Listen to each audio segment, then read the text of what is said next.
All right, good evening and welcome to yet another Smartkarma weekly forum. As is customary, I'm going to take the first couple of minutes to just run over the disclaimer and also some of the ideas from our previous forums. So first things first, the weekly forum is strictly for Smartkarma subscribers. It's meant purely for informational purposes.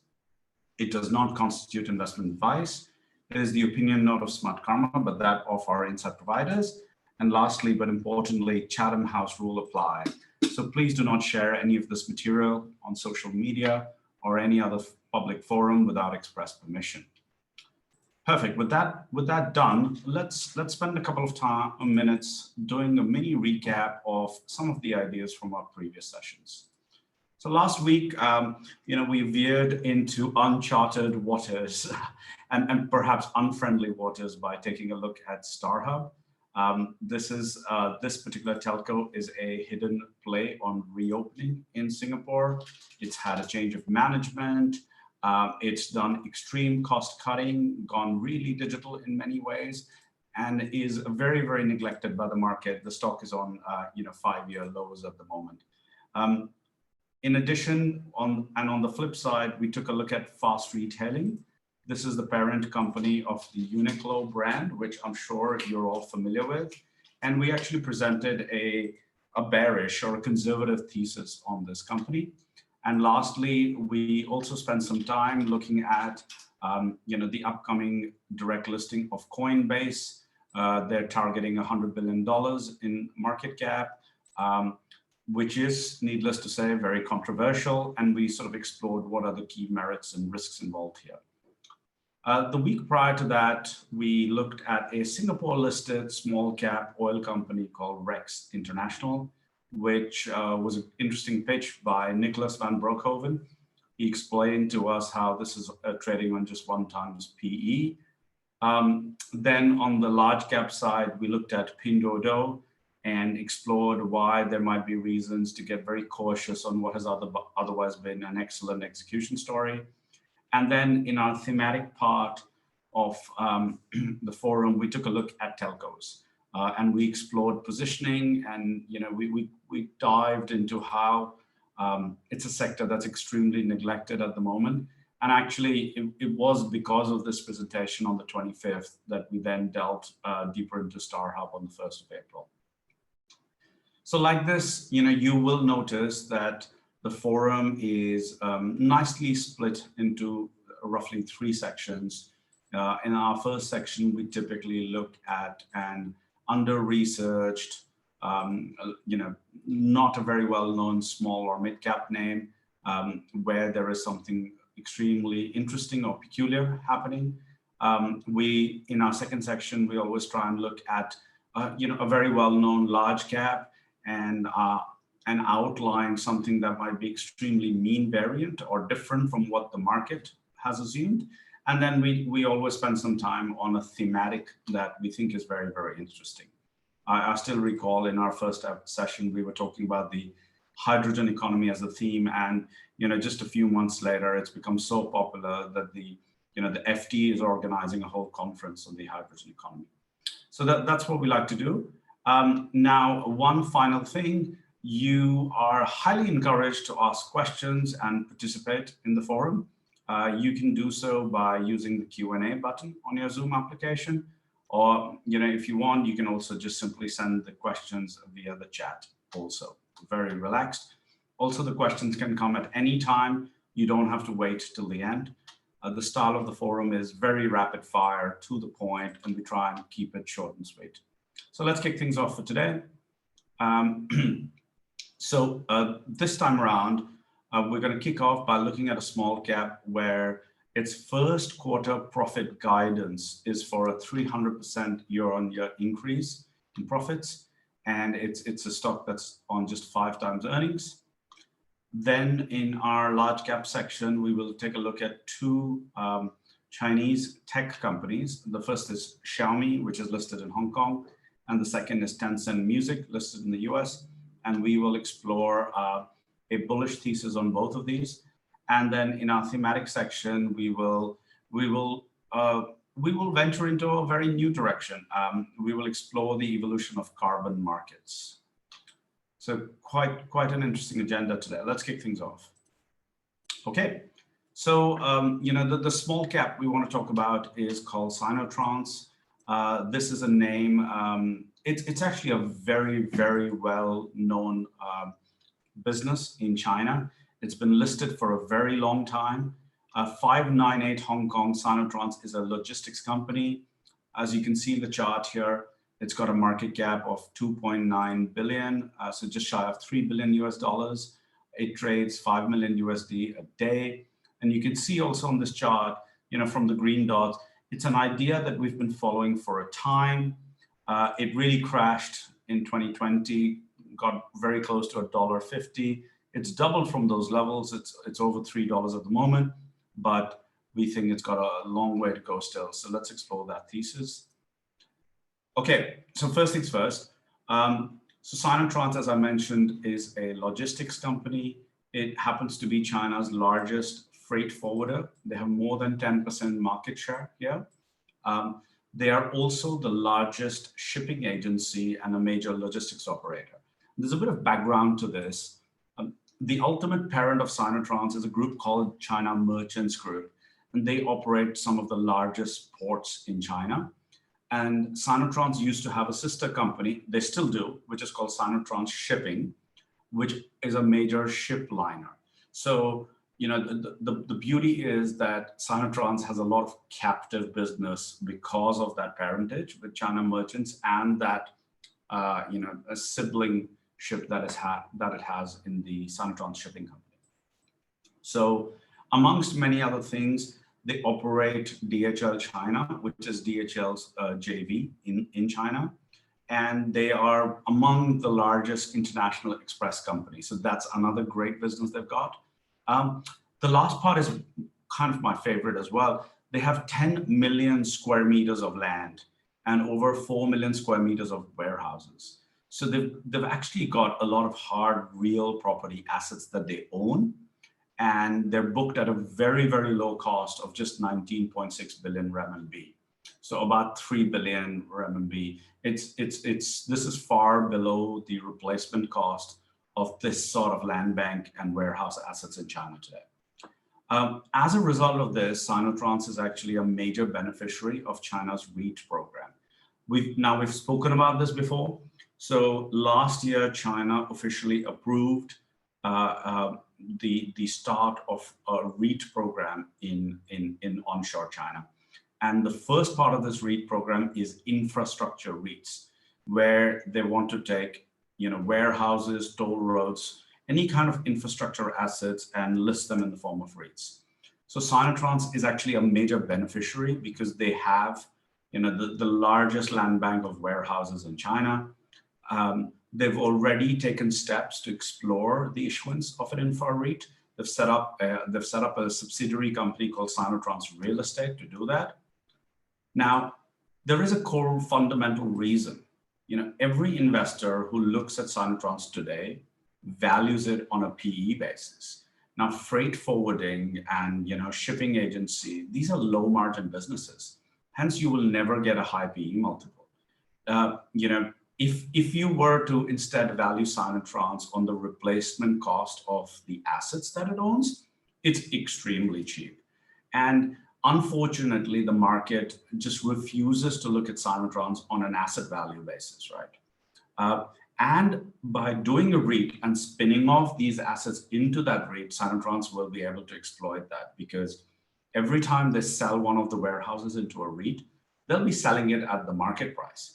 And the difference between the market price and the price at which it's booked on the current balance sheet will be very big gains that it makes, and it can pass on those gains in the form of dividends to all shareholders as well as its parent, the merchant group. Now, if the story ended here, it would be good, but it's actually greater because just a few days ago, just going into the Easter holiday, the company actually reported not only its fourth quarter results, but also a profit alert for the first quarter of this year, for 2021. And in this profit alert, they mentioned that their profits would be up about anywhere between 3.15 to 3.35 times year on year. Now, we could say that maybe first quarter 2020 was bad. It actually wasn't that bad. Things got bad in the second quarter. But even if you go back to the first quarter 2019 and compare it to that number, this means you will get anywhere between 56 to 64% growth. So this is actually a business that's doing really well right now. But the share price is still extremely depressed. It's on 0.6 times price to book, under 6 times PE. That's for this year, right? Yet the ROEs of this business, it's a profitable company. It's going to make over 10% ROE. It has no debt. And the parent company has been buying back shares. So, no matter which way you look at it, there are just a lot of positives here. Look, this is a high beta growth cyclical, right? So this is not a stock that will move very steadily. It'll have big swings. But, we were asking Osbert, the analyst today, in fact, let's go into Sinotrans and show you how you can do this as well.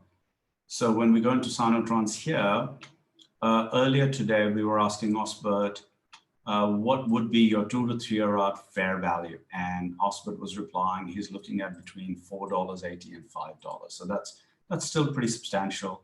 And even in those levels, this is on just 0.8 times price to book, which is again, still extremely cheap. So I think the way to think about Sinotrans is that there is an earnings growth story.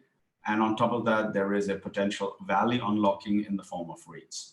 By the way, if you want to follow things like results, profit alerts, you can just go into filings on any company. And you can see those. So here you can see just going into Easter, there were a bunch of these filings from the company. And let's find the profit alert very quickly for you guys. Okay, I think this is it.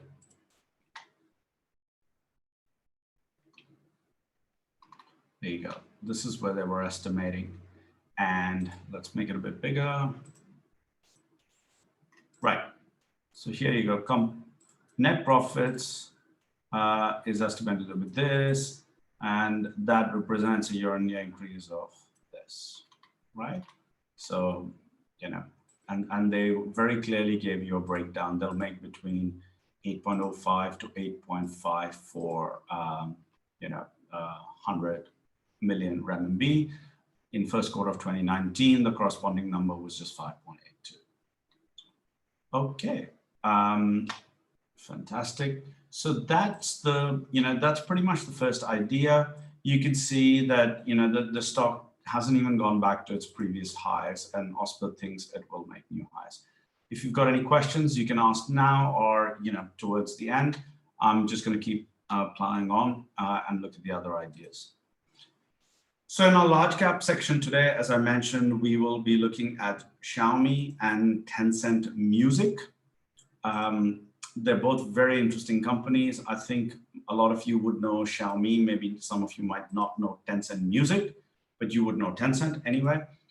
These are very well followed stocks on our platform, and there are several analysts covering each one of them. For both of these, just simple observations, the stocks are off of their highs. If you look at Xiaomi, this is an $85 billion market cap company. It trades just under $1 billion every day. If you look at Tencent Music, this is a $16 billion market cap company. It trades 600 million a day. Okay, now we're talking about both of these stocks looking good again. So if you look at Xiaomi, so one of the reasons why the stock price fell was that in the last days of the Trump administration, a particular court ruling had come out where US investors would be restricted from investing in Xiaomi stock. Now, on the 15th of March, another US court actually overturned this, and there was an injunction against those previous restrictions. So US investors are no longer restricted from actually investing in Xiaomi. So what was going to be a big negative actually, just was sort of cleared out of the way. Then just a few days after that, MSCI are big index providers. They announced that they would not be removing Xiaomi from the indices. So, previously, they were going to remove it because of that court ruling. And the result of that removal would have been $1.1 billion of passive selling. So even that got pushed out of the way. Then thirdly, FTSE, which is sort of the next big index provider, announced that actually Xiaomi is now eligible for inclusion in their indices. So all in all, all the technical negatives on the company just got sort of dusted away. Meanwhile, the company stated an intention, this was quite a surprise, to actually buy back shares in the market. Now, when they first announced that they intend to buy back shares, a lot of analysts came out and said, yeah, right. They've just said it, they're not going to do it. But actually, the company started buying back shares on the 31st of March. A few days after that, the company reported its fourth quarter 2020 results. The results were actually excellent. There was a big revenue surge. It took market share from Huawei. Huawei is facing a lot of chip shortages right now. Xiaomi did better. But the most important thing was profitability improved across all business lines for Xiaomi. And that got a lot of analysts who are very fundamental to change their view. So there were a whole bunch of technical reasons to become positive, and now there were a whole bunch of fundamental reasons to become positive. Meanwhile, Xiaomi, I think a lot of you might know Xiaomi as a company that makes fairly cheap handsets, but they've actually changed their pricing strategy. From now on, Xiaomi's phones are actually going to be a lot more expensive, and they're moving more high-end. And people were concerned whether that strategy was going to work or not, but the reception has been great. And I'll show you a quick look at this. So if you go to Xiaomi, that's 1810 Hong Kong.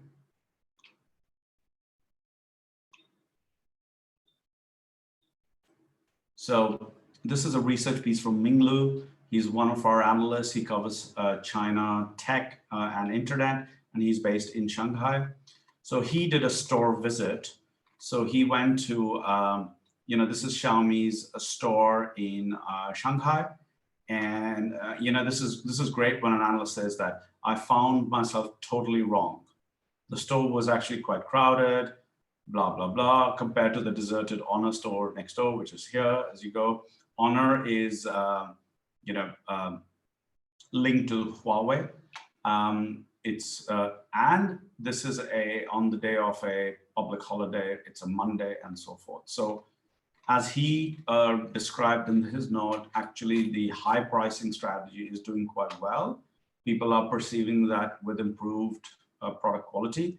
And while there is still a lot of competition in handsets, but I think overall this bodes well for Xiaomi. And sort of going back, looking at the share price, you're getting the stock, 33% lower than where it was trading just a few months ago. The company is buying back stock every day. I can show you that too. Let's see, it might even be on our platform. There you go. So look, 7th of April, buyback. 1st of April, buyback. 31st of April, buyback. So, you've got the company actually showing that vote of confidence as well. The other idea on the page is Tencent Music. So for those of you who don't know Tencent Music, this is the Spotify of China. It's a business that was set up by Tencent. It's listed in the US. The ticker is TME, as we were describing here. Now, Tencent Music suffered about a 40% drop in share price. You can see this. This is about 2 weeks ago. You might have read in the newspapers, a particular family office called Archegos blew up, and there was forced selling of their positions by a lot of banks. Tencent Music was one of the positions that they sold. It was a forced sale. Now, in the days after that sell-off, several conviction investors, including guys like Garrisdale Capital, they've actually started to pick up the stock. And you can see, just some early signs of stabilization around the $20 level. Also, what's very interesting is you'll notice that for much of 2020, the stock price didn't do very much. It was sort of flattish. And then towards the end of the year, it just literally went vertical. So there's a very important reason for this. Alibaba was a big competitor in this music business, but Tencent undercut till such time as Alibaba have actually shut down the music business. So in China now, there are only two players, Tencent Music and NetEase, and that's it. And so this duopoly is actually a really big positive for competition. And that's what led to that big sort of move towards the end of the year when fundamental investors started picking up the stock. Okay. Now, people don't remember this, but Tencent Music actually has a stake in Spotify. They also own shares in Universal Media Group. Universal Media Group is part of a company called Vivendi, which is listed in Europe. And UMG actually owns rights to a lot of music labels. Now, what is interesting is that UMG will be spun off and listed in the second half of this year, so in a few months. And the market cap there will be 36 billion. Tencent plus Tencent Music own at least 20% of this company. They've been buying more and more. Also, Spotify, I told you they own a stake in Spotify, and Spotify also owns a stake in Tencent Music. So what's interesting is that even Spotify will not enter the Chinese market. They will play through their exposure in Tencent Music. So if you own Tencent Music and Spotify, you've got the sort of global plane covered. So today, when I look at all the analysis out there on Tencent Music, nobody takes into account the value of their stakes in Spotify and UMG. So that's a hidden value within the company. Also, if you look at what Spotify has done and what Tencent Music has done, actually just in the, let's actually see it. So if we go to Spotify, Spotify is now, if I'm not wrong, about 55 billion market cap. Yep, 53 billion, thereabouts. And if you look at the last 5 years, stocks, gone from like about 100-ish to close to 270, 300. So nearly triple, right? Now, if you look at Tencent Music, which has a much larger addressable market size, because they've got, all of China pretty much together with NetEase. This is a $16 billion market cap right now. So it's actually, not even a third of Spotify. And it's not really done that much in the last 2 years. So there's that disparity in market cap is quite glaring at the moment. And then to make matters more interesting, Tencent Music have announced $1 billion buyback because their share price is down 40%. They also had a very good earnings call. Again, I think earnings calls you can see here under discussions. On the 23rd of March, the CEO, Karshan Pang, he actually gave a very interesting guidance and outlook on the company, which is worth listening into. And all in, this means Xiaomi and Tencent are really back in the game, and that's sort of the title of this section. I've got a few questions coming here. Okay, right. So the first question is, how does a subscriber tell whether a stock is well followed on Smartkarma? So at the moment, that's a really good question. We do not display that information exactly on the platform, but one thing that's important is if you go into the analytics section and you go into sentiment, we show you two other things. We show you, sentiment on the stock in terms of research. So you'll notice that in March, as the share price fell, Smartkarma became very bullish. The green lines are bullish and also very active in writing research. So that was great. Our analysts try and make as much impact as possible when it really matters. And the second, interest level tells you how interested are users on the platform in a particular stock. So this too really spiked. So you're seeing a lot of people interested in it, and you're also seeing research sentiment turning positive. So you can take that as a proxy for that question.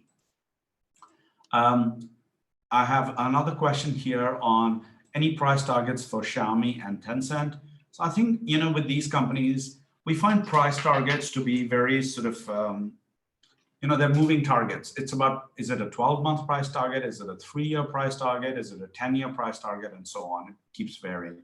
So what we have on the platform, so for example, if I look at Tencent and I look at Ming Lu's research piece, he's got a target price of $24. But I mean, to be honest, I feel that with such growth companies, these target prices will just keep moving higher and higher, right? So it's a bit of a moving target. And I think if you want to ask, as I was showing you earlier, go into discussions and ask that question. Ask the analyst for what their target prices are, and they'll come back to you. Okay. Last question. What are the downside risks, if any, on the thesis for Sinotrans? Okay, so there could be several. This is a cyclical. So if we see a repeat of COVID like we saw last year, then business, if trade seizes up, basically, then Sinotrans, given its in some ways it's exposed to trade, given it's a freight forwarder, then that's a risk. However, let's all hope that we're on the path of reopening and not a resumption of lockdowns. If that is the case, then that risk is out of the way. Cool. All right. Thank you for the questions. Keep them coming. But meanwhile, I'm going to move on to the third and final section for today. This is a really interesting section. It's on carbon markets. And actually, we recently commissioned a Smartkarma original on this topic. It was produced by Mio Kato-san on carbon markets. I would strongly recommend you read it, or you at least skim this, because this is a very, very fast growing market that is uncorrelated to all other asset classes. So I think I cannot do it justice by collapsing it all into a few bullet points, but I'm going to try nonetheless. So carbon markets kicked off all the way back in December 1997. This was the start of the Kyoto Protocol. 37 countries met together and they set some long-term binding emission reduction targets, right? They set like really long-term 30, 50-year targets. After that, what happened is over the next few years, these countries came back and they set what are called NDCs, nationally determined contributions. So what this means is if a global target is X, what percentage of that X I will bring to the table as a country. So that's the NDC. And once these NDCs started being formed, these countries launched what are called trading programs. So this allows for some sort of carbon credits to be traded in the market, and that then creates the market for these. So today there are two types of carbon regimes out there. One is called carbon tax, and this is based on the price of carbon in the market. And the other is what's called a cap and trade, and this is sort of getting more popular now. So what cap and trade means is, it's a little bit like the COE system in Singapore. COEs are what I use to purchase vehicles. So every year the government comes out and says, here's the number of credits that are available. Then there's an auction, people bid for those credits, they get those credits, and those credits can be used to offset the emissions that the company is making. So if a company pollutes a lot, they need to buy a lot more credits to make those offsets. So the first block of countries to roll out this trading system was the European Union bloc, right? And they have a system called ETS. Now, today, what's great is that 41% of all European emissions are covered under this trading system. And about 11,000 companies are now forced to buy these carbon permits. Few years later, China has also launched a system that is very, very similar to EU ETS. This is China's trading system, would be the world's biggest. Funnily enough, even Vietnam has launched its own ETS in 2019. So it's doing really well compared to a lot of the other ASEAN markets. Now, once you have a trading system, you can actually see the price of carbon in your market. So just to give you a sense of the size now, so in 2020, the global carbon markets were valued at about 230 billion, and they had grown about 20% year on year. Now, if you look at what we've achieved since 97 to now, is that 22% of all greenhouse gas emissions are now being offset by the ETS systems. So there's still about 80% of emissions that are unaccounted for, and that's the growth opportunity for these markets, right? You're going to go from 22%, we'll probably never get to 100, but we can go from 22% to 60, 70, 80%. That's still a tripling or quadrupling. Now, the key driver of the prices of carbon is basically the supply and demand, right? So how many credits are being supplied by the government, and then the demand for it. So if the price goes up too much, then of course, the ability for people to buy goes down. And if the price is too low, then it's not enough of a punishment for the companies, right? So government's incentives are aligned to keep the prices of carbon moving steadily up, right? And making it more and more punitive to emit greenhouse gases. One very interesting thing that's happened is, we've got Biden in the White House at the moment, and hence the White House is much more climate friendly than it was before. As a result of all of these things, carbon prices have actually increased from about $9 in 2014 to about $28 now. So it's about threefold increase in the last 7 years. That's actually a pretty darn good IRR for a commodity that is completely uncorrelated to everything else, right? That's what we like, right? Those are sources of alpha.